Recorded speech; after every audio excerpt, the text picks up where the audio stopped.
Isang mahinang hikbi ang gumising sa diwa ni Elisa. Iyon ang unang gabi niya sa mansyon ng mga Montero. At imbis na pananabik, isang mabigat na kaba ang nakadagan sa kanyang dibdib. Mula sa kanyang maliit na kwarto, sa dulo ng pasilyo, naririnig niya ang bawat kaluskos, bawat lagitik ng mamahaling kahoy sa sahig, bawat hihip ng hangin na tila may ibinubulong. Ngunit ang hikbing iyon, iba. Hindi iyon gawa ng hangin. Galing iyon sa isang bata. Puno ng takot. Dahan-dahan siyang bumangon, hindi binuksan ng ilaw. Ang tanging liwanag ay nagmumula sa buwan na sumisilip sa malaking bintana sa pasilyo. Ang bawat hakbang niya ay maingat. Ang puso niya ay kumakarera sa bilis. Ito na ba? Ganito na ba kabilis magsisimula ang lahat? Naalala niya ang bili ng kanyang ina bago siya umalis. Ang mga matang pagod, ngunit puno ng pag-asa. Mag-iingat ka, anak, para sa tatay mo. Ang alaala ng kanyang ama, ang larawan ng isang mabuting tao na namatay sa loob ng kulungan para sa isang kasalanan na hindi niya ginawa, ang nagbigay sa kanya ng lakas. Hindi siya naririto para maging isang yaya lamang.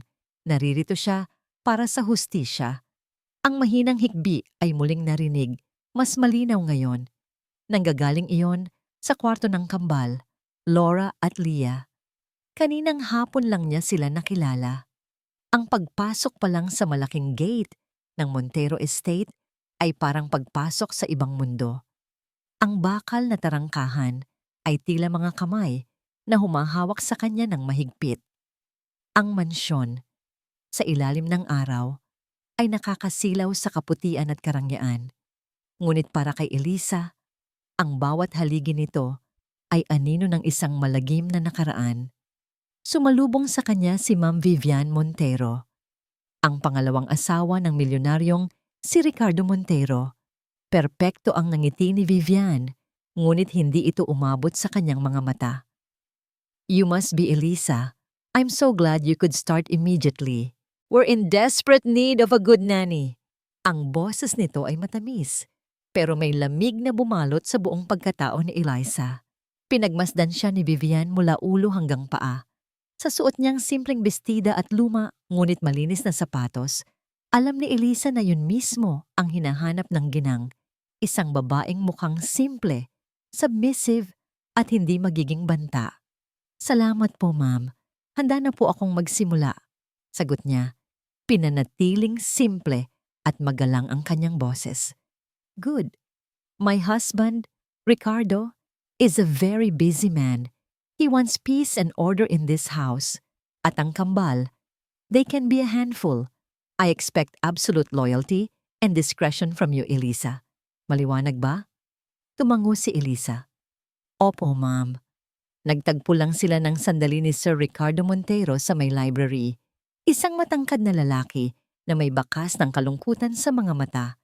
Tiningnan lang siya nito saglit, tila hindi siya nakikita, bago bumaling kay Viviane. "She's the one?" Tanong nito. Ang boses ay pagod. "Yes, darling. Siya na. Huwag ka nang mag-alala sa mga bata." Sagot ni Vivian, sabay haplos sa braso ng asawa. Isang tango lang ang naging tugon ni Ricardo bago ito muling pumasok sa library. Isinasara ang pinto at isinasara ang sarili sa mundo. Doon pa lang naramdaman na ni Eliza ang distansya ng ama sa kanyang mga anak. At pagkatapos, ipinakilala sa kanya ang kambal. Si Laura at Leah ay parang mga anghel na bumaba mula sa langit. Magkamukhang magkamukha, na may kulot na buhok at mga matang malalaki at bilog. Ngunit ang mga matang yon, walang buhay, walang kislap ng isang masayang bata. "Say hello to your new yaya, girls," utos ni Viviane. Walang nagsalita. Nakatayo lang ang dalawa sa tabi ng malaking hagdanan, magkahawak ang kamay, nakatingin sa sahig. Nang hahawakan sana ni Elisa ang balikat ni Leah para magpakilala, bahagya itong napaatras, tila takot na masagi. Isang matalim na tingin ang ipinukol sa kanila ni Viviane. "I said, say hello." "Hello po?" Sabay na bulong ng dalawa. Hindi pa rin nag-aangat ng tingin. At ngayon, sa dilim ng gabi, ang hikbi ng isa sa kanila ang tumawag sa kanya. Nasa tapat na siya ng pinto ng kwarto ng mga bata. Bahagyang nakabukas. Sumilip siya sa siwang. Ang kwarto ay maluwag at puno ng mga mamahaling laruan. May 2 kama na may kulay rosas na kubre-kama, ngunit hindi doon nakahiga ang kambal. Sa gitna ng kwarto, sa ilalim ng sinag ng buwan na tumatagos sa bintana, nakatayo ang isang bagay na hindi dapat naroroon. Isang malaking hawla, gawa sa metal na pininturahan ng ginto, parang hawla ng isang malaking ibon. At sa loob nito, magkayakap at nanginginig sa sahig, ay sina Laura at Leah. Napatakip si Eliza sa kanyang bibig, pinipigilan ang isang sigaw na gustong kumawala mula sa kanyang lalamunan. Naramdaman niya ang pag-init ng kanyang mga mata. Hindi ito maari. Hindi ito totoo. Ang nakikita niya ay hindi lamang 2 batang natatakot. Nakikita niya ang larawan ng kawalang katarungan.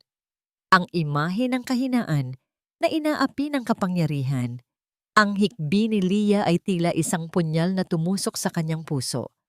Ang plano niya ay simple. Maghanap ng ebidensya, linisin ang pangalan ng kanyang ama, at ipaghiganti ang kanyang ina.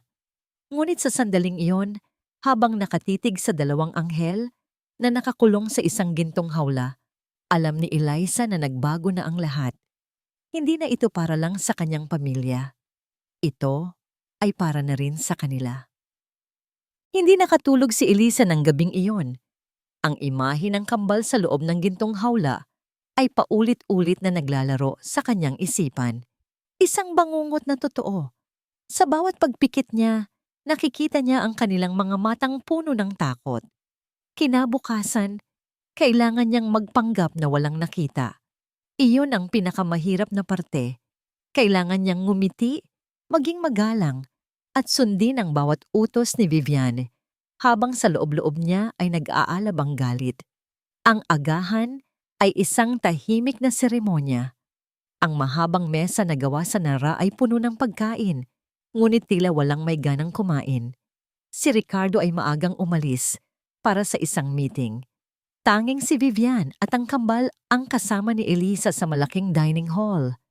Eliza, pakilagyan mo ng gatas ang baso ng mga bata. Utos ni Vivian, hindi man lang inaalis ang tingin sa kanyang cellphone. Opo, ma'am. Habang nagsasalin si Eliza ng gatas, napansin niya ang paraan ng pagtingin sa kanya ng kambal. May bahid ng pagtataka. Tila nagtatanong kung bakit siya bumalik, kung bakit siya nandito pa. I trust you had a good night's sleep, sabi ni Vivian. Ang boses ay kaswal, pero ang tanong ay tila may patibong. This house is very big. Sometimes, your imagination can play tricks on you in the dark.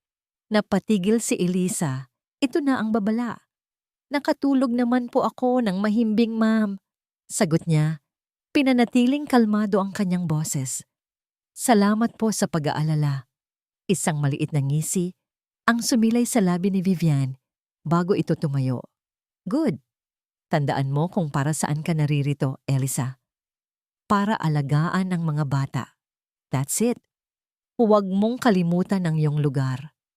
Pagkaalis ni Vivian, sinubukan ni Eliza na kausapin ang kambal. Laura, Leah, gusto niyong maglaro sa garden? Tanong niya sa pinakamalumanay na boses. Nagkatinginan lang ang dalawa. Walang nagsalita. Dinala sila ni Eliza sa malawak na hardin sa likod ng mansyon. Puno ito ng mga rosas na paborito raw ng yumaong si Isabela. Kumuha si Eliza ng isang bola. Umaasang makukuha niya ang atensyon ng mga ito. Sino sa inyo ang gustong sumalo? Nakangiti niyang sabi. Pero ang kambal ay umupo lang sa isang bench na bato. Magkatabi. Tila mga estatwa.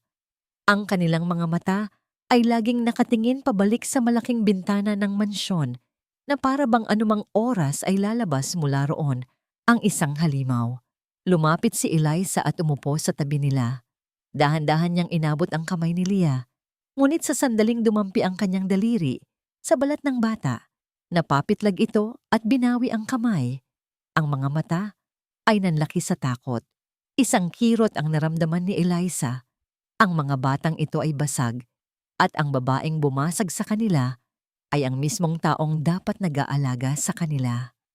Determinasyon, iyon ang pumalit sa kirot sa kanyang puso. Nang hapon na yon, habang nag-aayos siya ng kwarto ng kambal, isang bagay ang nakakuha ng kanyang pansin. Isang maliit na drawing notebook na nakatago sa ilalim ng unan ni Leah. Binuklat niya ito. Ang mga unang pahina ay puno ng mga drawing ng isang tipikal na bata. Isang bahay, isang araw na may nakangiting mukha, mga bulaklak. Ngunit habang lumalayo ang mga pahina, nag-iiba ang mga larawan, nagiging mas madilim.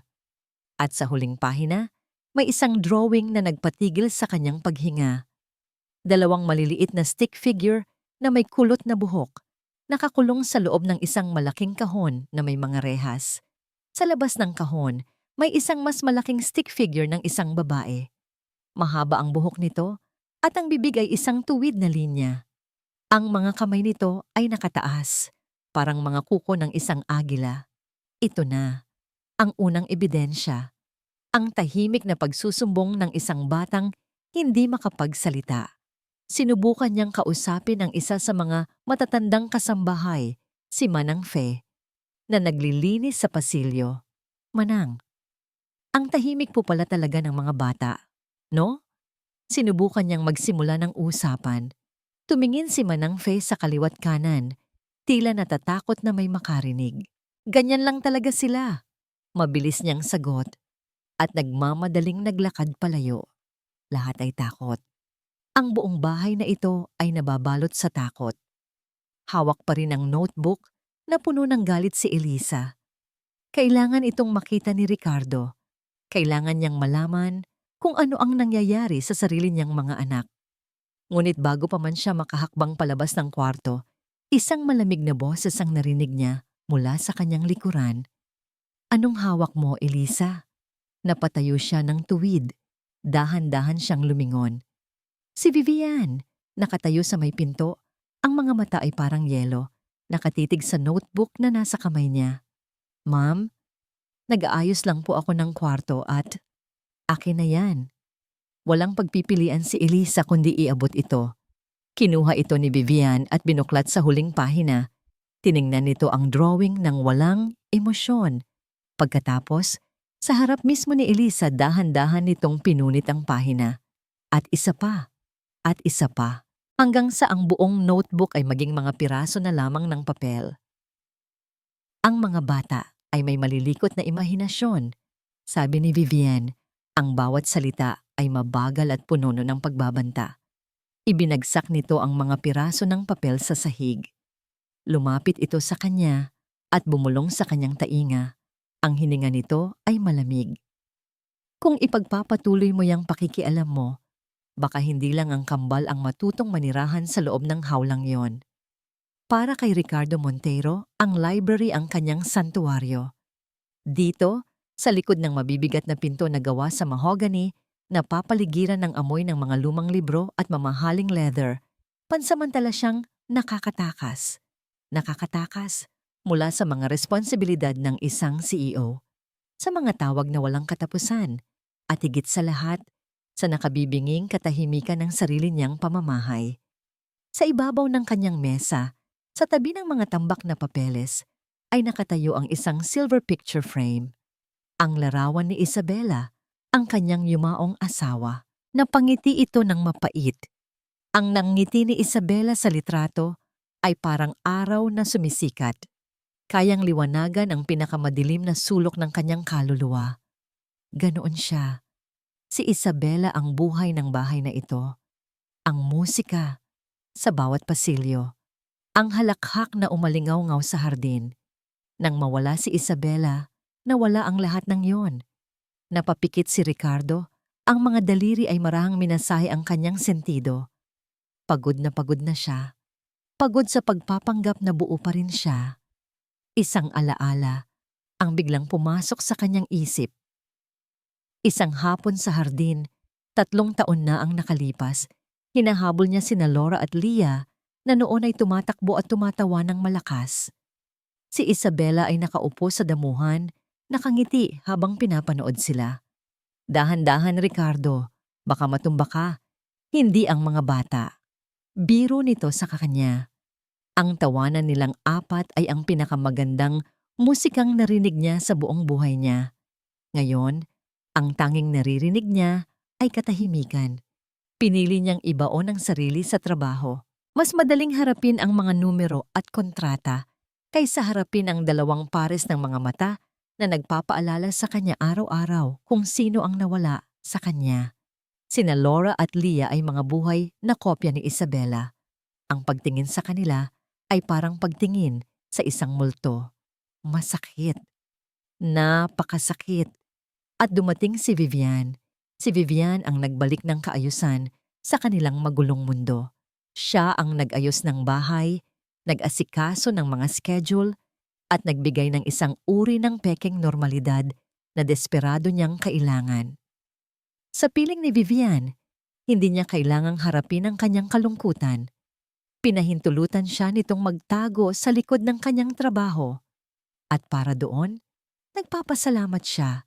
Kaya naman pinili niyang magtiwala. Mas madaling maniwala na maayos ang lahat. Isang katok sa pinto ang pumutol sa kanyang pag-iisip. Sir Ricardo, ang boses ng bagong yaya. Si Elisa. Pumasok ito ng dahan-dahan. Ang mga mata nito ay puno ng isang emosyon na hindi niya mabasa. Tila ito kinakabahan ngunit determinado. Ano yon, Eliza? May problema ba? Tanong niya. Medyo naiirita sa abala. Sir, pasensya na po sa abala. Pero tungkol po ito kay Leah. Bahagya siyang napakunot noo. Anong meron kay Leah? Lumapit si Elisa. Kasama nito si Leah na nakayuko at nagtatago sa likod niya. Dahan-dahang hinawakan ni Elisa ang braso ng bata at itinaas ang manggas ng damit nito. Nakita ko lang po ito kanina, sir. May isang maliit at medyo naninilaw na pasa sa braso ni Leah. Hindi ito malaki, ngunit naroon.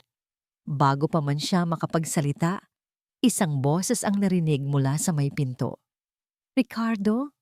Darling, anong nangyayari dito? Pumasok si Vivian.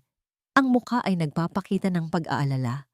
Nang makita nito ang pasa sa braso ni Leah, napasinghap ito at agad na lumapit, lumuhod sa harap ng bata. Oh my goodness, Leah baby, anong nangyari sa'yo? Malambing na tanong ni Viviane.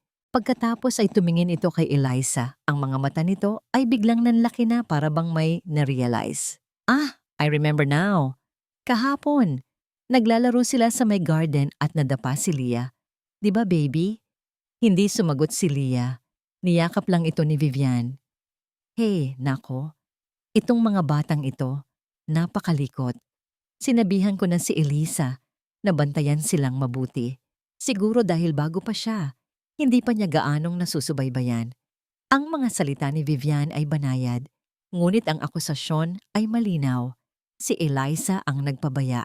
Tumingin si Ricardo kay Elisa. Nakita niya ang pagtutol sa mga mata nito. Gusto nitong magsalita, ngunit naunahan na ng mga luha ni Viviane. Ricardo, I'm so sorry. Ako na ang bahala. Palagi ko namang binabantayan ang mga bata. Alam mo yan, sabi ni Vivian, ang boses ay basag na. Bumuntong hininga si Ricardo. Ito mismo ang uri ng drama na iniiwasan niya. Isang pasa, dahil sa pagkakadapa. Isang bagong yaya na marahil ay masyadong praning. Isang asawa na ginagawa ang lahat para mapanatiling maayos ang pamamahay. Ang pagpipilian ay simple. Tumingin siya ng diretso kay Elisa. Ang kanyang boses ay malamig at may awtoridad. Ang trabaho mo ay alagaan ang mga anak ko, Elisa. Hindi para gumawa ng problema. Nakita niya ang sakit at pagkabigo sa mga mata ng dalaga.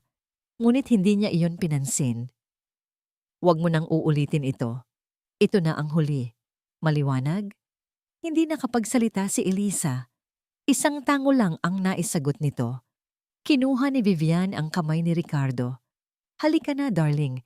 Hayaan na natin si Elisa sa kanyang trabaho. Sumunod si Ricardo. Isinasara ang pinto ng library sa kanyang likuran. Isinasara ang pinto sa mukha ni Elisa. Sa pasilyo, naiwang mag-isa si Elisa. Nakatayo sa labas ng nakasarang pinto. Ramdam niya ang lamig ng marmol na sahig sa kanyang mga paa. Ang init ng galit at determinasyon ang tanging nagpapakulo sa kanyang dugo. Ngayon, sigurado na siya. Alam niyang nag-iisa na lang siya sa labang ito at hindi siya susuko. Ilang araw na ang lumipas mula noong insidente sa library. Ilang araw na binabalot si Eliza ng pakiramdam na para siyang naglalakad sa manipis na yelo. Ang bawat kilos niya ay tinitimbang. Ang bawat salita niya ay sinusukat. Si Vivian ay laging nasa paligid. Ang mga mata nito ay parang isang lawin na nag-aabang ng maling galaw. Nawalan na ng pag-asa si Eliza. Paano niya lalabanan ang isang kalaban na kayang baliktarin ang katotohanan sa isang iglap lang? Paano niya bubuksan ang mga mata ng isang lalaking piniling manatiling bulag? Gabi-gabi, sa kanyang kwarto, tinititigan niya ang lumang litrato ng kanyang ama at ina. Napapaluha siya sa sarili niyang kawalan ng kapangyarihan. Baka nga tama si Vivian. Baka kailangan na niyang tanggapin ang kanyang lugar. Isang gabi, habang naghahanda na siyang matulog, may narinig siyang marahang katok sa kanyang pinto. Hindi ito katulad ng malakas at may awtoridad na katok ni Vivian. Ito ay mahina at nag-aalinlangan. Dahan-dahan niyang binuksan ang pinto. Si Manang Fe, ang matandang kasambahay. Manang? Nagtatakang tanong ni Eliza. Sumenyas ito na patahimikin siya. Ang mga mata ay mabilis na tumitingin sa magkabilang dulo ng pasilyo. Huwag kang maingay, Hija. Sumunod ka sa akin. Bilis. Nagtataka man ay sumunod si Eliza. Dinala siya ni Manang Fe hindi sa kusina o sa sala, kundi sa isang maliit at madilim na bodega sa ilalim ng hagdanan. Amoy alikabok at mga lumang gamit. Nang maisara ang pinto, humarap sa kanya si Manang Fe. Ang mga kamay nito ay nanginginig. Hija, alam kong hindi ako dapat nakikialam. Simula nito, ang boses ay halos pabulong na. Matagal na ako dito. Mahal na mahal ko ang dati kong amo, si Ma'am Isabela. At nakikita ko kung paano nagbago ang lahat mula nang mawala siya. Hinawakan ni Manang Fe ang kamay ni Eliza. Ang balat nito ay kulubot, ngunit ang hawak ay mahigpit. Nakikita ko ang ginagawa mo, Eliza. Nakikita ko ang pag-aalala mo sa mga bata. At nakikita ko rin ang panganib na hinaharap mo. May kinuha si Manang Fe mula sa kanyang bulsa. Isang maliit na silver locket na medyo kupas na. Bago mangyari ang aksidente, ibinigay ito sa akin ni Ma'am Isabela. Ang sabi niya, Fe, itago mo ito para sa akin. Kung may mangyaring masama, alam mo na ang gagawin mo. Hindi ko naintindihan noon, pero ngayon, inilagay ni Manang Fe ang medalyon sa palad ni Eliza. Alam ng dati kong amo na may mali, Eliza. Hindi ako kasing tapang mo para lumaban. Pero ito lang ang maitutulong ko. Pagkasabi niyon, mabilis na lumabas ng bodega si Manang Fe. Iniwan si Elizang tulala at nakatitig sa malamig na metal sa kanyang palad. Bumalik siya sa kanyang kwarto. Ang puso niya ay muling tumitibok ng may pag-asa. Maingat niyang binuksan ang medalyon. Inaasahan niyang makikita ang isang maliit na litrato ni Sir Ricardo o ng kambal. Ngunit hindi. Sa loob, walang litrato. Ang naroon ay isang napakaliit na susi. Kasinliit ng isang butil ng bigas at isang piraso ng papel na maingat na tiniklop. Binuklat niya ang papel. Nakasulat dito ang isang serye ng mga numero. 318. Ano ito? Isang petsa? Isang kombinasyon ng safe? Kinabukasan, habang natutulog ng siesta ang kambal at abala si Vivian sa isang phone call, sinimulan ni Eliza ang kanyang paghahanap. Saan posibleng gamitin ang ganito kaliit na susi? Sinubukan niya ito sa mga maliliit na kahon ng alahas sa kwarto ni Vivian, sa mga drawer sa opisina ni Ricardo, ngunit walang tumugma. Habang naglalakad siya sa pasilyo sa ikalawang palapag, bigla siyang natigilan. May boses na tumawag sa kanya mula sa likuran. Eliza, right? Anong ginagawa mo rito? Paglingon niya, nakita niya si Javier, ang nakababatang kapatid ni Ricardo. Ngumiti ito sa kanya, isang ngiti na hindi katulad ng kay Ricardo. Masyadong perpekto, masyadong makinis. Sir Javier, magandang hapon po. Pinapatulog ko lang po ang kambal. Palusot niya. Ah, I see. Mukhang naliligaw ka yata, sabi nito. Ang mga mata ay sinusuri siya. This wing of the house is mostly unused. Ang paboritong lugar ni Isabela. Isang kuryente ang dumaloy sa katawan ni Eliza. Ganoon po ba, sir? Oo, lalo na ang library niya sa dulo. Well, sige. Just doing my rounds. Muli itong ngumiti, bago naglakad palayo. May kung anong kaba ang naramdaman ni Eliza kay Javier. Ngunit mas nangingibabaw ang sinabi nito. Ang library ni Isabela. Ang mga numero. 38. Hindi kaya. Nagmadali siyang pumunta sa dulo ng pasilyo. Ang pinto ng library ni Isabela ay bahagyang nakaawang. Pumasok siya. Ang silid ay puno ng alikabok. Ngunit naroon pa rin ang ganda nito. Libo-libong libro ang nakahanay sa mga estante. Tumingin siya sa mga numero. Pangatlong estante, 8 hilera ng libro. 15 libro mula sa kaliwa. Nanginginig ang mga kamay na sinunod niya ang posibleng instruksyon. Isang makapal na libro ng mga tula ang nakuha niya. Walang espesyal dito. Ngunit nang alisin niya ito sa estante, may nakita siyang isang bagay sa likod nito. Isang lumang kahon ng musika na gawa sa kahoy. Mayroon itong napakaliit na keyhole.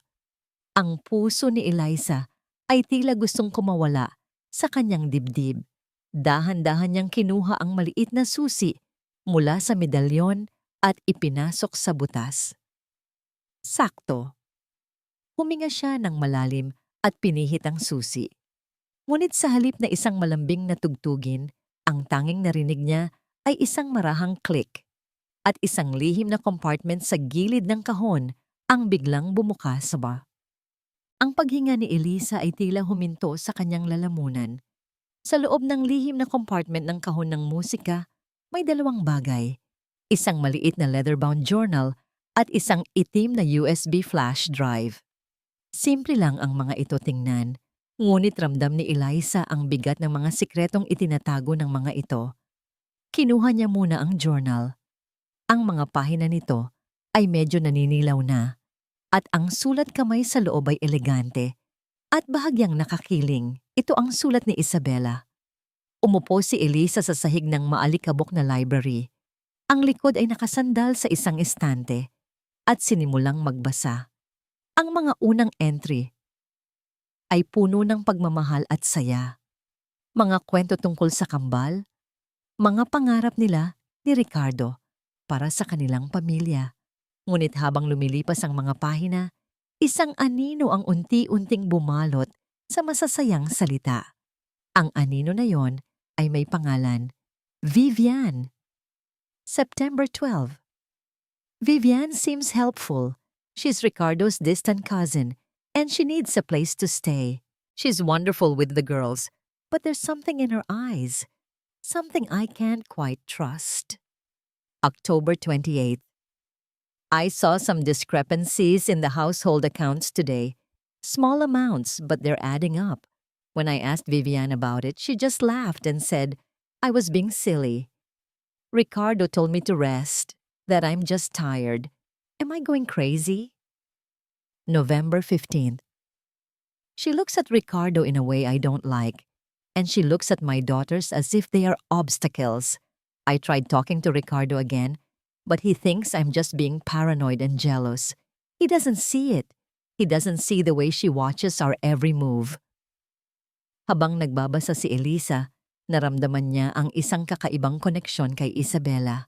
Ang kalungkutan, ang pag-iisa, ang takot na walang naniniwala sa iyo. Ito ang mga damdaming nararamdaman din niya ngayon.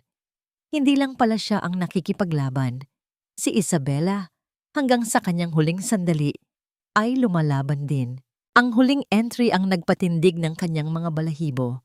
December 3. I know she is planning something. I can feel it. I've installed a small security system. My own little secret. The access is on the drive. If anything happens to me, I hope someone finds this. Protect my daughters. Protect Laura and Leah. Napahawak si Elisa sa kanyang dibdib. Ang journal ay hindi lang isang talaarawan. Ito ay isang habilin. Isang sigaw ng tulong mula sa kabilang buhay. Kinuha niya ang itim na USB drive. Ito na. Ang mga mata ni Isabela. Nagmamadali siyang bumalik sa kanyang kwarto, maingat na isinara at nilock ang pinto. Kinuha niya ang kanyang luma at munting laptop mula sa ilalim ng kama. Nanginginig ang kanyang mga kamay habang isinasaksak ang USB drive. Isang simpleng application lang ang lumabas. Walang pangalan. Isang logo lang ng isang mata. Nag-double-click siya. Ang kanyang screen ay biglang nahati sa dos-dosenang maliliit na kahon. Bawat kahon ay nagpapakita ng isang live video feed mula sa iba't ibang anggulo ng mansyon. Ang sala, ang kusina, ang hardin, ang mga pasilyo, at ang kwarto ng kambal. Nakita niya ang lahat. Ang mga kamera ay nakatago sa mga palamuti, sa mga sulok ng kisame, sa mga lugar na hinding-hindi mo mapapansin. Si Isabela ay isang henyo. Nakita niya sa isang screen si Vivian na naglalakad sa pasilyo. Ang muka ay walang emosyon. Sa isa pa, nakita niya si Manang Faye na nagpupunas ng mga muebles. Ngunit hindi ang live feed ang kailangan niya. Kailangan niya ng patunay. Nakita niya ang playback button. Nag-click siya at pinili ang petsa ng nakaraang gabi. Ang gabi pagkatapos siyang mapagalitan ni Ricardo, itinuon niya ang view sa kwarto ng kambal. Ang video ay medyo grainy, ngunit malinaw. Nakita niya ang sarili niyang anino na papalayo sa pinto. Pagkatapos ng ilang minuto, pumasok si Vivian. Walang salitang lumabas sa bibig nito. Kinaladkad lang nito ang dalawang bata mula sa kanilang kama at walang awang itinulak sa loob ng gintong hawla. Sinipa nito ang pinto ng hawla para magsara at nilock ito.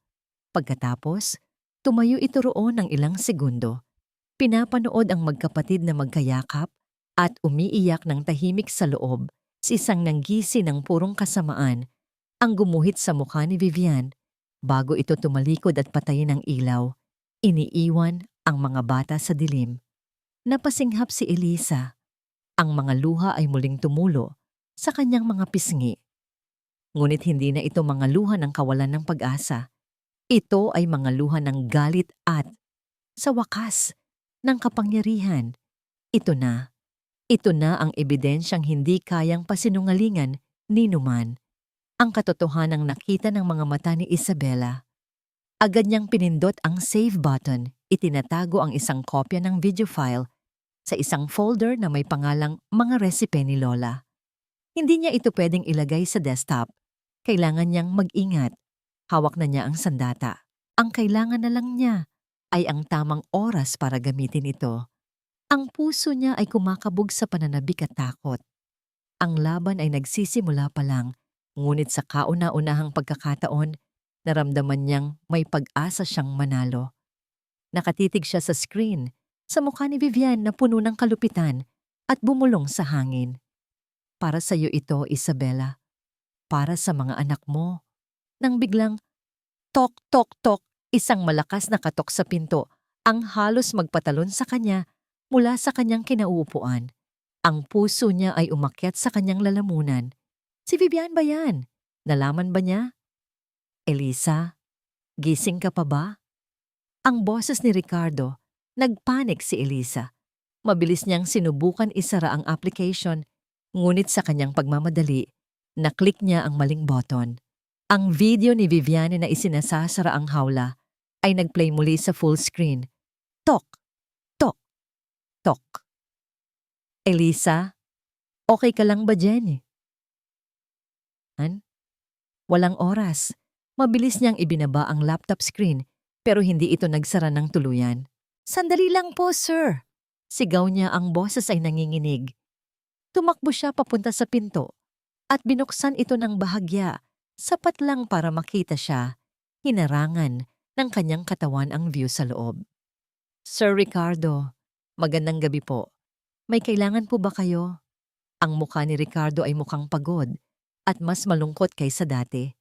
Gusto ko lang sanang humingi ng tawad sa inasal ko noong isang araw. Masyado lang sigurong marami ang iniisip ko. Natigilan si Eliza. Pasensya na rin kung napagbintangan kita. Alam kong ginagawa mo lang ang trabaho mo.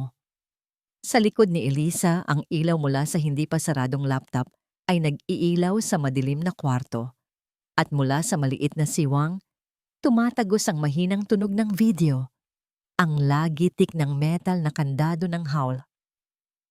Bago pa man kumatok si Ricardo sa pinto ni Eliza, isang alon ng inis at pagdududa na ang gumugulo sa kanyang isipan. Ang dahilan ay si Vivian. Kanina lang sa kanilang silid, habang naghahanda siyang magpahinga, nakita niya ang bill ng credit card sa ibabaw ng kanyang mesa. Isang charge na halos kalahating milyon para sa isang alahas na hindi niya matandaang binili. Nang tanungin niya si Vivian tungkol dito, tumawa lang ito. "Oh, that! Darling, it's a surprise for my mother's birthday. Don't worry, I was going to tell you," sabi nito, sabay halik sa kanyang pisngi. Ngunit alam ni Ricardo na ang kaarawan ng ina ni Vivian ay 6 na buwan pa ang layo. Isang maliit na kasinungalingan marahil, isang bagay na madaling palampasin. Ngunit sa pagod at stress na kanyang nararamdaman, ang maliit na kasinungalingang yon ay parang isang bitak sa salamin. Isang bitak sa perpektong imahe ng isang mapagkakatiwalaan at maasikasong asawa na binuo ni Viviane. Dahil sa bitak na yon, naalala niya ang nangyari kaninang umaga. Ang pasa sa braso ni Leah. Ang mga mata ni Eliza na puno ng pagtutol. Ang mabilis niyang paghatol. Paano kung nagkamali ako? Iyon ang tanong na nagtulak sa kanya na bumangon at maglakad papunta sa kwarto ng yaya para humingi ng tawad, para kahit paano ay pagaanin ang sarili niyang konsensya. "Eliza, gising ka pa ba?" Tawag niya. Nang marinig niya ang kalabog sa loob at ang nanginginig na boses nito, lalo siyang nakaramdam ng kaba. May mali. At nang bahagya nitong buksan ang pinto, sapat lang para harangan ang view sa loob, nakita niya ang liwanag mula sa isang laptop sa likuran nito. At narinig niya ito, isang mahinang tunog, isang metal na lagitik. "Sir Ricardo, magandang gabi po. May kailangan po ba kayo?" Tanong ni Eliza, halatang ninenerbiyos. Hindi niya pinansin ang tanong nito. "Anong nangyayari sa loob? Bakit hindi mo buksan ng maayos ang pinto?" Wala po, sir. Medyo magulo lang po ang kwarto ko." Ngunit huli na. Ang pag-aalinlangan na dala ng kasinungalingan ni Vivian ay nagbigay daan sa isang mas matinding kuryosidad. Dahan-dahan ngunit may diin, itinulak niya ang pinto para bumukas ng mas maluwag. Nakita niya ito. Sa screen ng laptop na hindi pa tuluyang nakasara, isang video ang nagpe-play, isang gintong hawla, isang anino ng isang bata sa loob, at ang malinaw na tunog ng isang kandadong isinasara. Bago pa man maproseso ng kanyang isipan ang lahat, mabilis na isinara ni Eliza ang laptop. Ngunit huli na. Nakita niya. "Ano yon?" Tanong ni Ricardo. Ang boses niya ay biglang naging matigas. "Anong video yon, Eliza?" Wala po, sir. Movie lang po." Pagsisinungaling niya. Ngunit ang panginginig ng kanyang boses ay nagsumbong sa kanya. Humarap si Ricardo sa kanya. Ang mga mata ay puno ng pagkalito at lumalaking galit. "Huwag mo akong gawing tanga.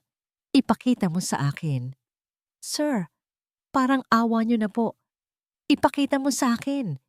Sigaw niya, hindi na napigilan ng sarili. Sa ilalim ng kanyang matigas na tingin, walang nagawa si Eliza, kundi dahan-dahang buksan muli ang laptop. Pinindot niya ang play. Pinanood ni Ricardo ang maikling video, ang pagtulak sa mga bata sa loob, ang pagsipa sa pinto ng hawla, ang walang awang paglock dito. Hindi niya nakita ng malinaw ang mukha ng gumawa niyon dahil madilim ang kuha. Ngunit ang gintong hawla at ang hikbi ng kanyang mga anak, malinaw na malinaw. Isang malamig na kuryente ang gumapang sa kanyang buong katawan. Isang halo ng pagkabigla at pagtanggi. Hindi, hindi ito maaari. Ano to? Ang mariin niyang tanong. Ang bawat salita ay tila may bigat. Ang tingin niya ay lumipat mula sa screen papunta kay Eliza. Isang kalokohan. Saan mo nakuha to? Gawa-gawa mo lang to, ano? Para sirain ang pamilya ko. Ang galit niya ay hindi nakatutok sa kung sino man ang nasa video. Nakatutok ito kay Eliza. Mas madaling paniwalaan na ang babaeng nasa harap niya ay isang maninira kaysa tanggapin na ang sarili niyang tahanan ay naging isang impyerno para sa kanyang mga anak. Ngunit imbis na matakot, nakita ni Ricardo ang isang pagbabago sa mga mata ni Eliza. Nawala ang kaba at napalitan ito ng isang matatag na determinasyon. Hindi po yan gawa-gawa, sir, sabi ni Eliza. Ang boses ay nanginginig ngunit puno ng paninindigan. Ang mga luha ay nagsimulang mamuo sa gilid ng kanyang mga mata. Ngunit hindi ito mga luha ng pagkatalo. Ito ay mga luha ng frustrasyon at malasakit. Totoo po yan. At hindi lang po isang beses nangyari. Sir, parang awa niyo na po. Tingnan ninyo ang mga anak ninyo. Hindi po ba kayo nagtataka kung bakit sila palaging takot? Kung bakit hindi sila nagsasalita o tumatawa tulad ng normal na bata? Dahil ang tahanan na dapat ay kanlungan nila. Ito po ang kanilang kulungan. Ang bawat salita ay tumama kay Ricardo na parang isang sampal.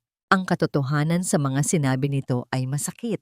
Ang katahimikan ng mansyon, ang mga matang walang buhay ng kambal, ang distansya niya sa kanila. Itinigil niya ang pagtingin sa laptop at tumitig siya ng diretso sa mga mata ni Eliza. Sa gitna ng kanyang galit at pagkalito, sa unang pagkakataon, tunay niyang nakita si Eliza. Hindi bilang isang simpleng yaya, hindi bilang isang problema. Nakita niya ang isang babaeng nanginginig sa takot ngunit nananatiling nakatayo, handang harapin ang kanyang galit para ipaglaban ang mga batang hindi niya kaano-ano. Ang mga mata ni Eliza ay hindi mga mata ng isang sinungaling. Ito ay mga mata ng isang taong nasasaktan para sa kanyang mga anak. Isang kakaibang kuryente ang dumaloy sa pagitan nila. Hindi ito galit, hindi ito awa. Isang bagay na mas malalim. Ang kanyang kamay ay bahagyang umangat. Tila may sariling isip na para bang gusto nitong punasan ang luhang pumatak sa pisngi ng dalaga. Ngunit mabilis niya itong ibinaba. Hindi niya kayang harapin ang damdaming iyon. Hindi niya kayang harapin ang katotohanan ito. Walang salitang lumabas sa kanyang bibig. Bigla niyang tinalikuran si Eliza at mabilis na naglakad papalabas ng kwarto. Isinarado ang pinto nang may kalakasan sa kanyang likuran. Naiwan si Eliza sa gitna ng silid, nanginginig. Hindi alam kung siya ba ay nabigo o nagtagumpay. Kinabukasan, sa almusal, ang hangin ay mas mabigat kaysa dati. Si Vivian ay masayang nagkukwento tungkol sa kanyang mga plano para sa isang charity event, habang ang kambal ay tahimik na nakaupo. Si Ricardo ay pumasok sa dining hall. Ang muka ay seryoso at hindi mabasa. Umupo siya sa dulo ng mesa. Good morning, darling. Bati ni Vivian, nakangiti. Hindi ngumiti pabalik si Ricardo. Tumingin siya sa lahat ng naroon. Kay Vivian, sa kambal, at kay Eliza na nakatayo sa gilid. May ipapa-install ako mamaya. Anunsyo niya. Ang boses ay kalmado, ngunit may bigat.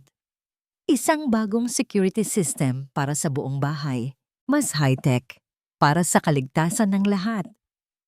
Isang tinidor ang nahulog mula sa kamay ni Vivian at lumikha ng isang matunog na kalansing sa sahig na marmol. Ang perpektong ngiti nito ay nanigas sa kanyang mga labi. At sa isang iglap, nawala ang lahat ng kulay sa perpektong mukha ni Viviane. Ang sumunod na 2 araw ay ang pinakamahaba sa buhay ni Eliza. Isang maingay, ngunit puno ng pag-asang tensyon, ang bumalot sa mansyon, habang ang mga technician ay nagkakabit ng mga bagong kamera sa bawat sulok. Para kay Elisa, ang bawat tornilyong ibinabaon sa pader ay isang pako sa kabaong ng mga kasinungalingan ni Viviane. Ngunit si Vivian ay isang ahas na kayang magpalit ng balat sa isang iglap. Mula sa isang malupit na madrasta, bigla itong naging isang huwarang ina. Nagbago ang lahat sa sandaling ang mga maliliit na pulang ilaw ng mga kamera ay nagsimulang kumurap. Laura, Leah, my angels, halik kayo. Babasahan kayo ni Mommy ng paborito ninyong kwento. Maririnig ni Elisa na sabi ni Vivian sa sala. Ang boses ay matamis na parang pulot. Habang alam niyang nakatutok sa kanila ang isang kamera. Pinapanood sila ni Elisa mula sa malayo. Ang sikmura niya ay bumabaliktad sa pagkasuklam. Nakikita niya kung paano naglalaro si Vivian sa hardin kasama ang kambal. Tinutulungan silang magdilig ng mga rosas at niyayakap sila sa bawat pagkakataon. Isang perpektong pagtatanghal. At ang pinakamasakit na parte, nakikita niyang unti-unting naniniwala si Ricardo. Ang pagdududa sa mukha nito ay napapalitan ng ginhawa na para bang sinasabi sa sarili, "Hi, salamat. Nagkamali lang pala ako ng hinala." Alam ni Elisa na nauubusan na siya ng oras. Alam niyang sa bawat araw na lumilipas na walang nakikitang masama si Ricardo sa mga kamera, mas lalong nagiging kasinungalingan sa isip nito ang video na ipinakita niya. Isang hapon, habang naghahanda siya ng merienda para sa mga bata sa kusina, abala ang lahat. Si Manang Fe ay naghihiwa ng mga gulay at si Vivian ay pumasok para kumuha ng isang basong tubig.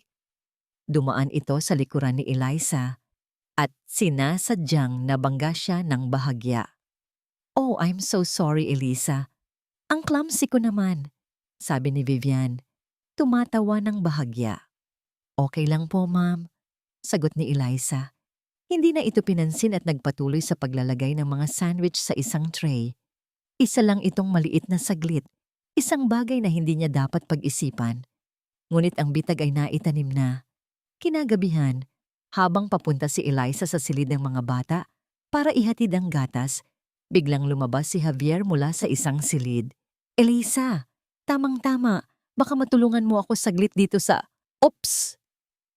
Nagkunwari itong natapilok sa may carpet, dahilan para matabig nito ang tray na hawak ni Elisa.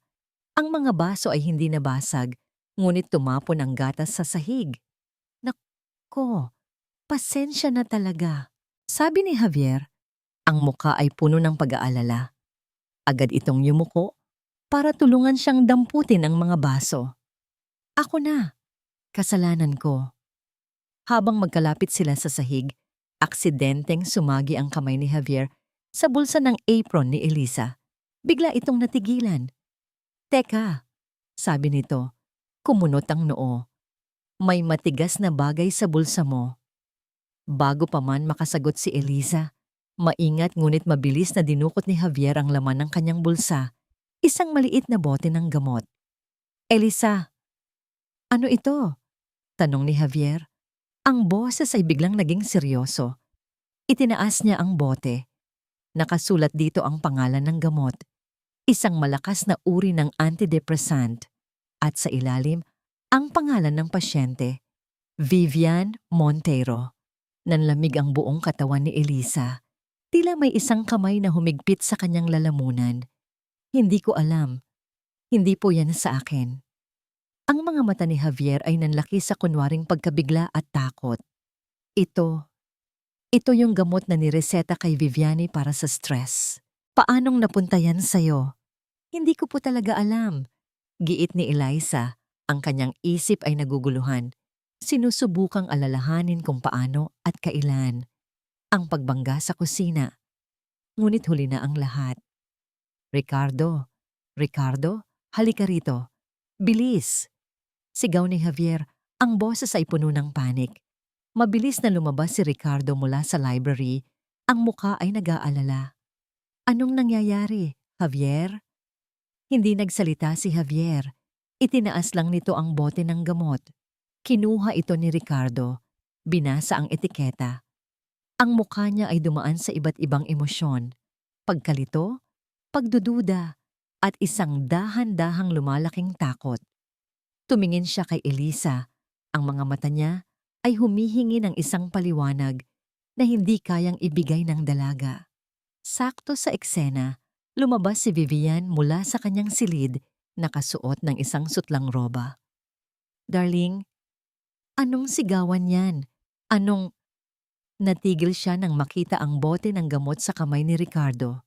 Napahawak siya sa kanyang bibig. Ang mga mata ay nanlaki sa perpektong pagkukunwari. Ang gamot ko? Paanong... Tumingin si Vivian kay Elisa at isang dahan-dahang pag-unawa ang gumuhit sa mukha nito na agad napalitan ng purong takot. Siya, bulong ni Vivian. Ricardo, palagi siyang nagtatanong tungkol sa kalusugan ko. Palagi siyang pumapasok sa kwarto natin. Akala ko nag-aalala lang siya. Ang mga piraso ng bitag ay perpektong nagkabit-kabit sa isipan ni Ricardo. Isang psychologically unstable na yaya. Isang kahina-hinalang video. Isang bote ng gamot na ninakaw. Si Elisa ay napapalibutan. Walang salita, walang paliwanag. Tanging ang mga mukha ng tatlong Montero na nakatitig sa kanya. Dalawa ang puno ng pagkukunwari at isa ang puno ng lumalaking hinala na malapit ng maging isang hatol. Ricardo, humikbi si Viviane. Tumakbo ito papunta sa likuran ng kanyang asawa at niyakap ang kambal na lumabas dahil sa ingay.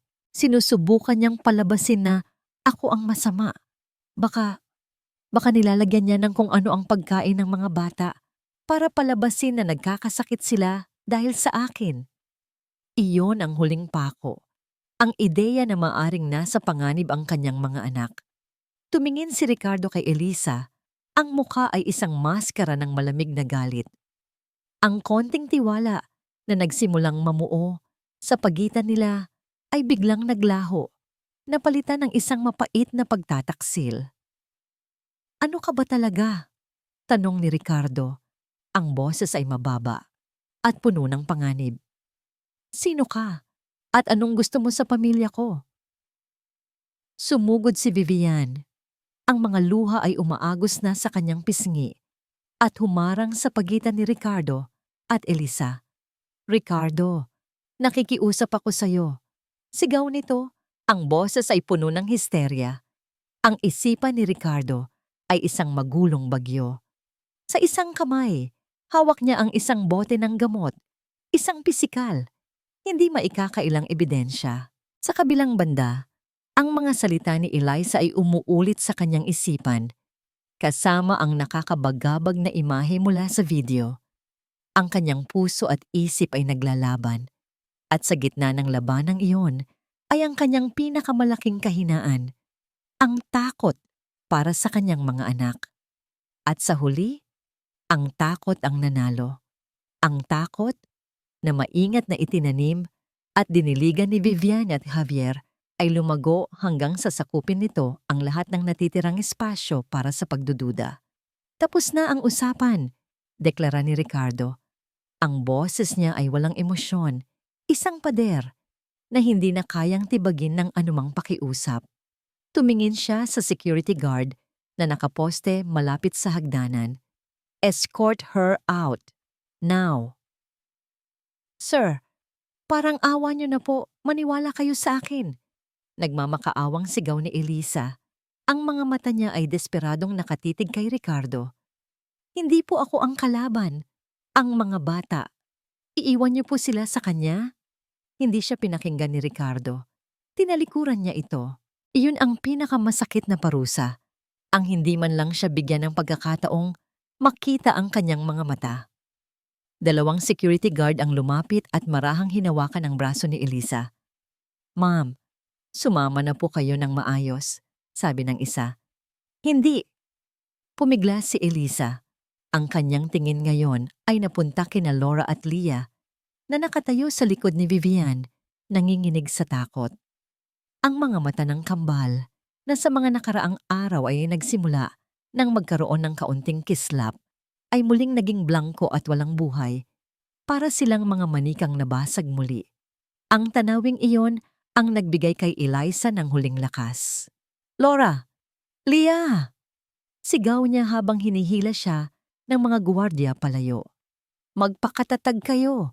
Babalikan ko kayo! Pangako!" Napatigil sa pag-iyak ang kambal. Sa isang saglit, sa likod ng kanilang mga matang walang emosyon, nakita ni Ricardo ang isang kislap ng pagkilala, isang kislap ng pag-asa na mabilis ding namatay. Si Vivian ay nakatayo sa likod ni Ricardo. Ang isang kamay ay nasa balikat nito, habang ang isa naman ay mahigpit na nakahawak sa mga balikat ng kambal. Mula sa likod ng kanyang asawa, isang maliit, nagtatagumpay na ngisi ang ipinukol niya kay Eliza bago ito muling nagsuot ng maskara ng isang nabiglang biktima. Nakita yun ni Javier at bahagya itong tumango. Habang kinakaladkad si Eliza palabas, ang mga sigaw niya ay umalingaw-ngaw sa malawak na pasilyo ng mansyon hanggang sa lamunin ito ng pagsasara ng malaking pinto sa harapan. Napanood ni Ricardo ang lahat mula sa bintana na ng kanyang library. Pinanood niya ang babaeng naglakas loob na hamunin ang kanyang mundo habang itinutulak palabas ng gate. Pinanood niya ang mabibigat na bakal na tarangkahan habang dahan-dahan itong nagsasara na parang bibig ng isang halimaw. Ikinukulong ang kanyang mga anak sa loob kasama ang tunay na panganib. Isang bahagi ng kanyang pagkatao ang sumisigaw na mali ang lahat ng ito. Ngunit pinatahimik niya ang boses na yon. Kailangan niyang maniwala na ginawa niya ang tama para sa kanyang kapayapaan, para sa kanyang pamilya. Sa labas, tumigil sa pagpumigla si Eliza nang marinig ang huling lagapak ng bakal na nagsara. Nakatayo siyang mag-isa. Natalo.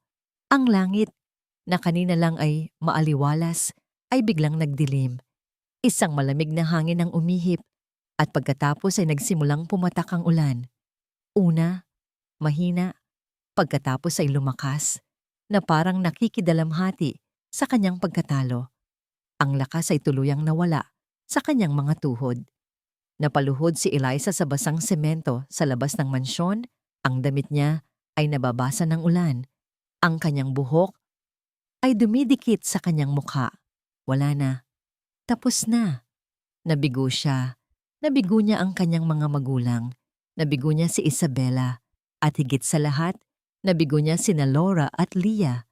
Humagulgol siya. Ang kanyang mga hikbi ay sinasabayan ng walang tigil na buhos ng ulan. Wala na siyang pakialam kung sino man ang makakita. Lahat ay nawala. Sa gitna ng kanyang pag-iyak, naramdaman niya ang isang bagay sa kanyang bulsa. Ang papel na nalukot dahil sa kanyang pagkakaupo. Kinapa niya ito at inilabas. Isang lumang kopya ng police report tungkol sa aksidenteng pumatay kay Isabela at nagparalisa sa kanyang ina. Ang papel ay nababasa na at nagsisimula ng masira. Ilang daang beses na niyang binasa ito, ngunit wala siyang makitang kakaiba. Ngunit ngayon, sa ilalim ng madilim na langit, habang ang kanyang puso ay basag at ang kanyang isip ay blangko sa pagod, isang pangalan ng tila lumutang mula sa pahina. Isang detalye na palagi niyang nakikita, ngunit hindi pinapansin, ang pangalan ng nag-iisang eyewitness sa aksidente, ang taong nagsabi na ang sasakyan ng kanyang ama ang nawalan ng preno, at sa tabi ng pangalan nito, nakasulat ang address. Isang address na pamilyar. Isang address na nakita niya kamakailan lang sa isang business card sa mesa ni Javier. Ang address ng isa sa mga dummy company nito. Ang ulan ay walang awa. Ngunit hindi na ito nararamdaman ni Eliza. Manhid na ang kanyang katawan sa lamig. Ang tanging nararamdaman niya ay ang apoy na nagsisimulang mag-alab sa loob ng kanyang dibdib. Pinapatay ang bawat bakas ng luhang natitira. Ang apoy ay hindi mainit. Ito ay malamig. Isang malamig at nakakapasong galit. Tumayo siya. Ang kanyang mga damit ay tumutulo. Ang kanyang buhok ay isang basang gulo. Ngunit ang kanyang mga mata ay hindi na puno ng pagkatalo. Sila ay matalas, nakapokus, Naglakad siya palayo sa mansyon. Bawat hakbang ay may bagong bigat at layunin. Humanap siya ng isang maliit, bukas 24 oras, na coffee shop ilang kanto ang layo. Ang mga tao sa loob ay napatingin sa kanyang basang anyo, ngunit hindi niya sila pinansin. Umorder siya ng isang tasang itim na kape, hindi para sa init, kundi para sa pait. Umupo siya sa isang mesa sa pinakasulok na bahagi ng shop. Inilabas niya ang basang police report at maingat na inilatag sa ibabaw ng mesa para matuyo. Kinuha niya ang kanyang cellphone. Nanginginig pa rin ang kanyang mga kamay, ngunit hindi na dahil sa takot o lamig, dahil na ito sa adrenaline. Mayroon siyang isang kaibigan mula sa dati niyang buhay bago pa man gumuho ang lahat. Isang kaibigan na nagtatrabaho ngayon bilang isang paralegal sa isang maliit na law firm. Dinial niya ang numero. "Mina," sabi ni Elisa. Ang boses niya ay mababa at apurado. "Eliza? Oh my God, is that you? Saan ka ba nagsusuot?" "Wala akong oras para magpaliwanag, Mina. Kailangan ko ng pabor. Isang malaking pabor." Ipinaliwanag ni Elisa ang kailangan niya. Ang pangalan ng kumpanya na nakasulat sa business card ni Javier at ang pangalan ng eyewitness sa police report. Kailangan niyang malaman kung may koneksyon. "Teka, Elisa, anong gulo ba to?" Nag-aalalang tanong ni Mina. "Basta, Mina, pakiusap. Buhay at kamatayan ang nakasalalay dito. I-check mo lang ang business registration. Pakiusap." Narinig niya ang pag-type sa kabilang linya. Ang bawat segundo ng paghihintay ay parang isang kawalang hanggan. "Okay, nakuha ko na," sabi ni Mina. Ang Javi Logistics Solutions, isang single proprietorship. Ang nag-iisang may-ari ay Javier Montero. Tumigil sa pagtibok ang puso ni Elisa. At yung pangalan, Mina? Yung eyewitness, Mario Reyes. Muling katahimikan at pag-type. Walang Mario Reyes na empleyado. Ngunit, ang address na ibinigay niya sa police report, ito mismo ang address ng Javi Logistics. Elisa, anong ibig sabihin nito? Isang malamig na katotohanan ang bumalot kay Elisa, mas malamig pa kaysa sa ulan sa labas. Hindi ito nagkataon lang. Si Javier. Ang palangiting kapatid, ang nag-aalalang tiyuhin. Ang taong aksidenteng nakatuklas ng bote ng gamot, ang taong nag-umpisa ng lahat ng kaguluhan. Biglang nagliwanag ang lahat sa kanyang isipan. Ang mga alaala ay bumalik na parang mga pira-piraso ng isang basag na salamin na biglang nabuo. Ang paglitaw ni Javier sa wing ni Isabela, hindi ito paglilibot, ito ay pagmamanman. Ang paglapit nito sa kanya, hindi ito pagiging palakaibigan, ito ay pangangalap ng impormasyon. Ang aksidenteng pagkatapilok nito, ito ay isang perpektong kalkuladong galaw para itanim ang ebidensya. Si Javier ay hindi lang isang kasabwat, siya ang arkitekto ng kanyang pagbagsak. At kung kaya niyang gawin ito, kaya niya ring si Vivian at si Javier. Ang paraan ng pagtingin nila sa isa't isa ng gabing iyon, hindi lang ito tingin ng Magic conspirators, may mas malalim pa roon. Silang dalawa ang may pakana ng lahat mula pa sa simula. Ang mga luha ay natuyo na. Napalitan ito ng isang malamig na apoy. Ang oras para sa pag-iyak ay tapos na. Oras na para lumaban. Alam niyang hindi niya pwedeng tawagan si Ricardo. Hindi ito maniniwala sa kanya. Hindi pagkatapos ng nangyari. Ang mga salita ay wala ng halaga. Kailangan niya ng isang bagay na hindi nito kayang itanggi. Uminom siya ng huling lagok ng kanyang malamig ng kape. Ang bawat galaw niya ngayon ay kalkulado. Pumunta siya sa isang maliit na internet cafe sa kabilang kalye. Nagprint siya ng kopya ng business registration ng kumpanya ni Javier. Nagprint din siya ng kopya ng police report. Binilugan ng pulang tinta ang pangalan ng eyewitness at ang address nito. 2 papel. Isang koneksyon na hindi maikakaila. Bumili siya ng isang simpleng brown envelope at isang blankong papel. Gamit ang isang pen na hiningi niya mula sa tindero, nagsulat siya ng isang maikling mensahe. Ang sulat kamay niya ay matatag. May isa ka pang ahas na pinagkakatiwalaan sa loob ng iyong pamamahay. Ipinasok niya ang 2 dokumento at ang liham sa loob ng envelope. Sinulatan niya ito sa labas. Para kay Ricardo Montero. Urgent and personal. Walang return address. Lumabas siya sa ulan na ngayon ay ambon na lamang. Naglakad siya papunta sa pinakamalapit na courier service. Habang ibinibigay niya ang sobre sa clerk, may isang huling pag-aalinlangan.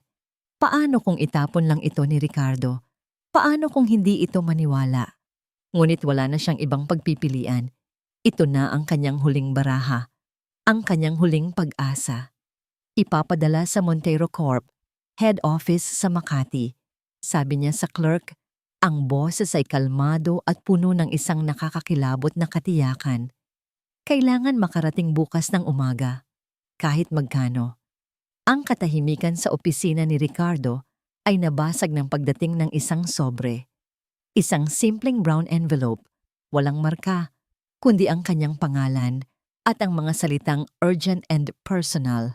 Sa normal na araw, ipapasala niya lang ito sa kanyang sekretarya. Ngunit may kung anong nag-udyok sa kanya na buksan ito mismo.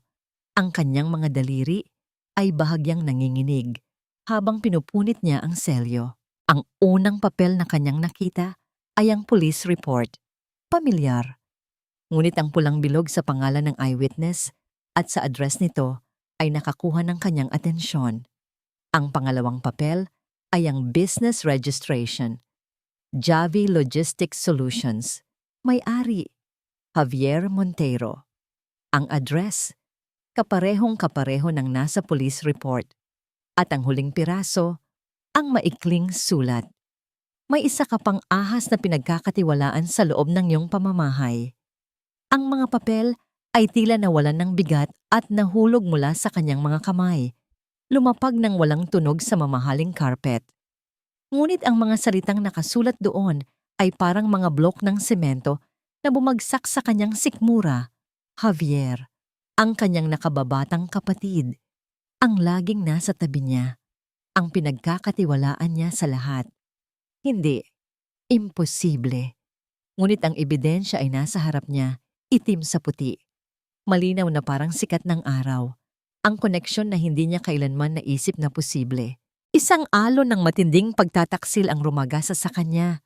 Mas malakas at mas masakit kaysa sa hinala niya kay Vivian. Dahil si Javier ay dugo niya. Kapatid. Biglang nag-replay sa kanyang isipan ang mga pangyayari. Si Javier na aksidenteng nakahanap ng bote ng gamot. Si Javier na palaging sumasang-ayon kay Vivian. Si Javier na palaging may dahilan para ipagtanggol ang bawat kilos ng kanyang asawa. Silang dalawa. Ang sakit ay mabilis na napalitan ng isang malamig at nakakapasong galit. Ang uri ng galit na nagpapalinaw ng isip. Ang uri ng galit na humihingi ng katarungan. Pinulot niya ang mga papel mula sa sahig, tiniklop ng maayos at inilagay sa kanyang bulsa. Kinuha niya ang kanyang telepono. Ang kanyang mga daliri ay hindi nanginginig. Ang kanyang boses nang magsalita siya ay kalmado sa isang paraan na nakakatakot. Una, tinawagan niya si Vivian. Darling, maghanda ka ng isang espesyal na hapunan mamaya. For the 3 of us, ikaw, ako, at si Javier. Magse-celebrate na tayo. Magse-celebrate? Para saan? Masayang tanong ni Vivian sa kabilang linya. Para sa pamilya. Sagot ni Ricardo, ang bawat salita ay may lasong nakatago. Para sa tiwala at katapatan. Sunod niyang tinawagan si Javier. Ang parehong imbitasyon, ang parehong kasinungalingan, at ang kanyang kapatid, sa sobrang kumpiyansa, ay agad na sumang-ayon. Nang gabing iyon, ang hapagkainan ng mga Montero ay nakahanda para sa isang piging. Ang pinakamahusay na mga kubyertos na pilak ay nakalabas. Ang mga kandila ay nakasindi. Si Vivian ay nakasuot ng isang eleganteng pulang bestida at si Javier ay nasa kanyang pinakamakisig na suit. Ang dalawa ay masaya at kampante. Nag-aakalang ito ay isang selebrasyon para sa kanilang tagumpay. Si Ricardo ay umupo sa dulo ng mesa. Ang kanyang mukha ay isang blangkong maskara. Pinanood niya silang magtawanan at mag-usap. Pinanood niya kung paano nila lihim na hinawakan ng kamay sa ilalim ng mesa nang akala nilang hindi siya nakatingin.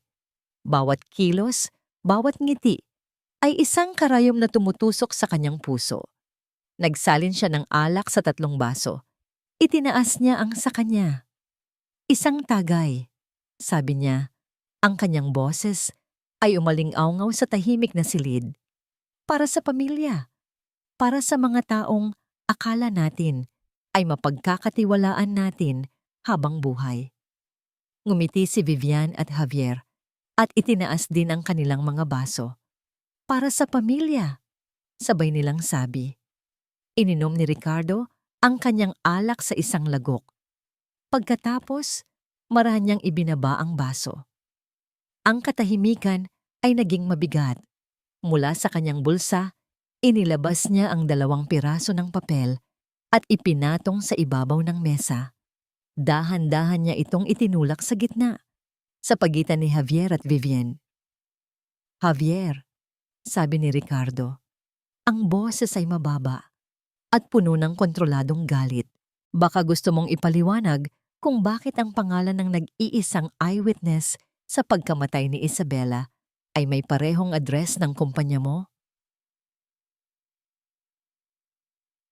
Ang ngiti ay nagyelo sa mukha ni Javier. Ang kulay ay nawala sa kanyang pisngi. Napatingin siya kay Vivian na ngayon ay kasing putla niya. Sinubukan nilang magsalita, ngunit walang boses na lumabas. Ang bitag na matagal na nilang inihanda para sa iba ay biglang bumalot sa kanila. Itinuon ni Ricardo ang kanyang tingin kay Viviane. Ang kanyang mga mata ay parang 2 piraso ng yelo. Ngayon, sabi niya, ang bawat salita ay isang patak ng lason. Pag-usapan naman natin kung paano talaga namatay si Isabela. Habang ang salitang Isabela ay lumabas sa kanyang bibig, ang malaking pinto ng dining hall ay dahan-dahang bumukas. At mula sa dilim ng pasilyo, lumitaw si Elisa. Hindi na siya ang yaya na umiiyak at nagmamakaawa. Ang kanyang tindig ay matatag. Ang kanyang mga mata ay nag-aalab sa apoy ng katarungan. At sa likod niya, nakatayo ang 2 unipormadong pulis. Ang pagpasok ni Eliza kasama ang mga pulis ay parang isang bombang susumabog sa gitna ng hapagkainan. Anong ibig sabihin nito, Ricardo? Sigaw ni Vivian. Ang kanyang pagkukunwaring kalmado ay biglang gumuho. Tumayo siya. Itinuturo ang nanginginig na daliri kay Elisa. Bakit nandito ang babaeng yan? Siya ang kriminal. Siya ang baliw. Maupo ka, Vivian. Utos ni Ricardo. Ang boses niya ay walang bahid ng anumang emosyon, maliban sa isang nakakakilabot na lamig. Si Javier naman ay sinubukang tumakas sa kabilang pinto, ngunit hinarangan na siya ng isang pulis. Saan ka pupunta, kapatid?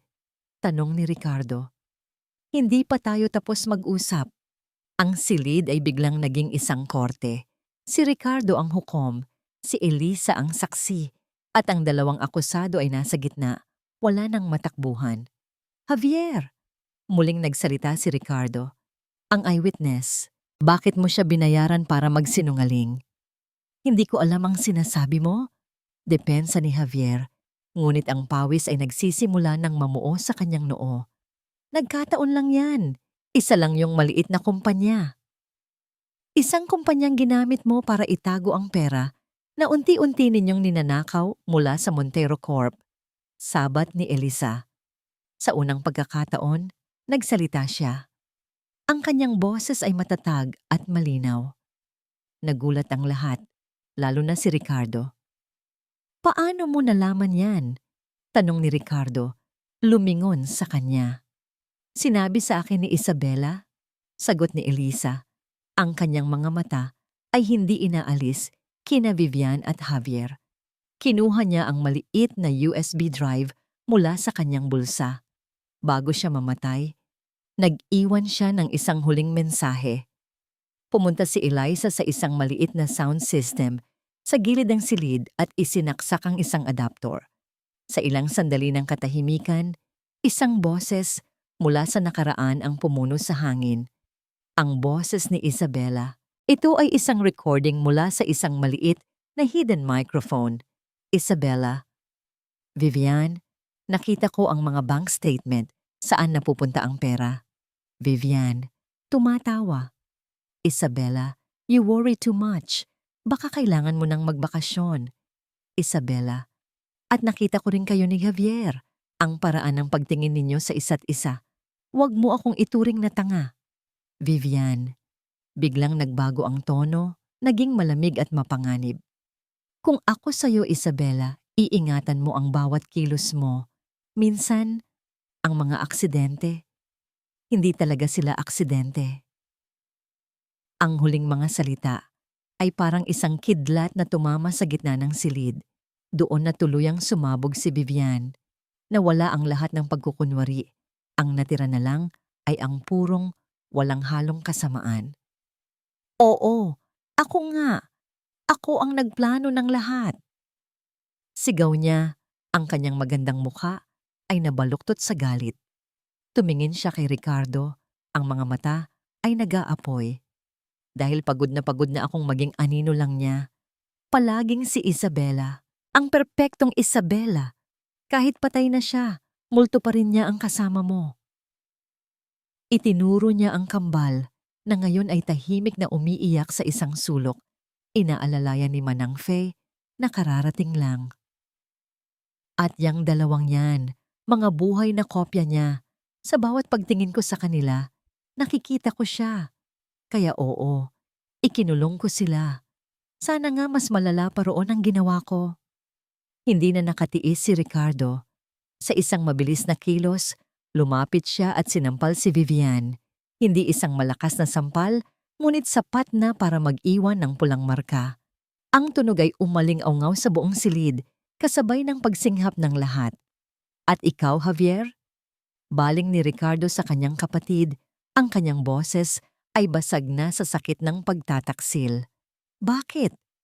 Kapatid mo ako. Dahil palagi na lang ikaw, sigaw ni Javier. Ang kanyang inggit at galit ay sa wakas lumabas. Ikaw ang paborito ni Papa. Ikaw ang nagmana ng kumpanya. Ikaw ang nakakuha kay Isabela. Ang babaeng dapat ay sa akin. Lahat palaging sayo. Gusto ko lang kunin kung ano ang dapat sa akin. Habang ang dalawang ahas ay nagtuturuan at isinisiwalat ang bawat maduming detalye ng kanilang plano. Mula sa pagsabotahe sa preno ng sasakyan hanggang sa pag-frame up sa ama ni Eliza. Dahan-dahang lumapit si Ricardo sa kanyang mga anak. Lumuhod siya sa harap ni Laura at Leah. Ang malakas na CEO, ang hindi matitinag na si Ricardo Montero, ay umiiyak na parang isang bata. Patawarin niyo si Daddy, hikbi niya, habang niyayakap niya ang kanyang nanginginig na mga anak. Patawarin ninyo ako. Hindi ko kayo naprotektahan. Sa gitna ng kaguluhan, senyales ng hepe ng pulisya ang kanyang mga tauhan. Viviane Montero, Javier Montero, inaaresto namin kayo sa salang murder, frustrated murder, at illegal detention of minors. Kinabitan ng posas ang dalawa.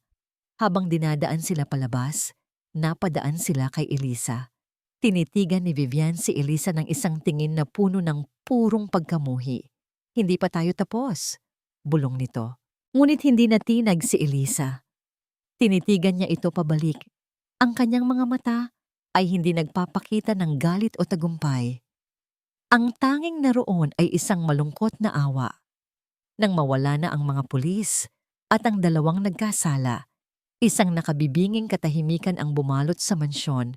Ang natira na lang ay ang tunog ng mahinang pag-iyak ni Ricardo at ng kambal. Dahan-dahang itinaas ni Ricardo ang kanyang ulo at tumingin kay Eliza. Ang kanyang mga mata ay pula at puno ng isang emosyon na hindi kayang ilarawan ng mga salita. Isang halo ng matinding pagsisisi, kahihiyan, at isang napakalalim na pasasalamat. "Elisa," sabi niya, ang kanyang boses ay halos hindi marinig. I'm so sorry." 6 na buwan ang lumipas. Ang malaking mansyon ng mga Montero, na dati isang palasyo ng katahimikan at takot, ay unti-unti nang natututong tumawa muli. Ang mga bintana ay laging nakabukas, hinahayaang pumasok ang sikat ng araw at ang sariwang hangin. Ang amoy ng alikabok at kalungkutan ay napalitan ng amoy ng mga bagong lutong cookies at ng mga bulaklak mula sa hardin. Ang gintong hawla ay matagal nang itinapon. Sa lugar nito, sa gitna ng kwarto ng kambal, ay nakatayo ngayon ang isang maliit na lamesa na puno ng mga pangkulay at papel. Nakalinis na ang pangalan ng ama ni Elisa. Sa tulong ng mga testimonya at ebidensyang lumabas sa investigasyon, isang posthumous pardon ang iginawad sa kanya. Ang hustisya, bagamat huli, ay nakamit din. Ang kanyang ina, bagamat hindi na makakalakad, ay may ngiti na ulit sa mga labi sa tuwing binibisita siya ni Elisa kasama ang kambal. Si Ricardo ay isang nagbagong tao. Iniwan niya ang pagiging CEO ng kumpanya sa kanyang pinagkakatiwalaang board para ituon ang kanyang oras sa pinakamahalagang bagay na muntik na niyang mawala, ang kanyang mga anak. Siya na ang naghahatid at sumusundo sa kanila sa eskwela. Siya ang nagbabasa sa kanila ng mga kwento bago matulog. Bawat araw, sinusubukan niyang bumawi sa mga taon ng kanyang pagkukulang. At si Eliza ang naging puso ng kanilang nagbabagong tahanan. Isang hapon, habang nagdidilig si Eliza ng mga rosas sa hardin, ang mga rosas ni Isabella, na ngayon ay mas namumukadkad kaysa dati, narinig niya ang maliliit na mga yabag na tumatakbo papalapit sa kanya. "Tita Elisa! Tita Elisa!" Napangiti siya nang makita sina Laura at Leah. Ang kanilang mga mukha ay masaya at puno ng buhay. Wala nang bakas ng takot sa kanilang mga mata. Walang salita. Sabay silang yumakap ng mahigpit sa kanyang mga binti. Ito ang unang beses na sila mismo ang kusang yumakap sa kanya. Isang mainit na damdamin ang bumalot sa puso ni Elisa. Tinutunaw ang lahat ng natitirang sakit ng nakaraan. Yumuko siya at niyakap sila pabalik. Sa sandaling iyon, sa gitna ng hardin, sila ay parang isang tunay na pamilya. Mula sa may terrace, pinapanood sila ni Ricardo. Isang maliit na ngiti ang gumuhit sa kanyang labi. Sa loob ng 6 na buwan, si Eliza ang naging tulay niya pabalik sa kanyang mga anak. Siya ang nagturo sa kanya kung paano muling maging isang ama. At sa proseso, hindi niya namalayan, nahulog na pala ang loob niya sa babaeng nagligtas sa kanilang lahat. Nilapitan niya sila. "Mukhang masaya ang mga prinsesa ko, ah?" "Daddy, Tita Eliza taught us a new song," masayang sabi ni Laura. "We love Tita Elisa." Dagdag naman ni Leah na lalong humigpit ang yakap. Tumingin si Ricardo kay Elisa. Ang kanyang mga mata ay puno ng isang emosyon na matagal na niyang hindi naramdaman. "Elisa, pwede ba tayong mag-usap saglit?" Naglakad sila papunta sa isang tahimik na bahagi ng hardin, malapit sa isang bench na bato sa ilalim ng isang malaking puno ng akasya. "Elisa, gusto kong magpasalamat ulit," simula ni Ricardo. Ang kanyang boses ay seryoso. "Hindi lang sa pagligtas mo sa mga anak ko, kundi sa pagligtas mo rin sa akin. Ipinakita mo sa akin kung ano ang tunay na kahulugan ng pagmamahal. Hindi ito tungkol sa paglimot sa nakaraan, kundi sa pagharap dito para makabuo ng isang mas magandang kinabukasan." Huminga siya ng malalim. "Alam kong malaki ang hinihiling ko at naiintindihan ko kung tatanggi ka, pero ayaw na naming mawala ka pa sa buhay namin, sa buhay ko." Ricardo, hindi na bilang isang yaya, Elisa. Pagpapatuloy niya, habang dahan-dahan niyang inaabot ang kanyang kamay. Manatili ka rito bilang kung ano ka na talaga sa amin. Isang pamilya, isang kaagapay, isang pag-asa. Tinitigan ni Elisa ang mga mata ni Ricardo. Nakita niya roon ang pagsisisi, ang pagpapasalamat, at isang bagong simula. Hinawakan niya ang kamay nito. Mainit. Totoo. Dito lang ako, sagot niya. Isang matamis na ngiti ang sumilay sa kanyang mga labi. Hindi dahil sa utang na loob, hindi dahil sa awa, kundi dahil sa wakas. Pagkatapos ng mahabang panahon ng paghahanap ng hustisya, ang natagpuan niya ay isang tahanan.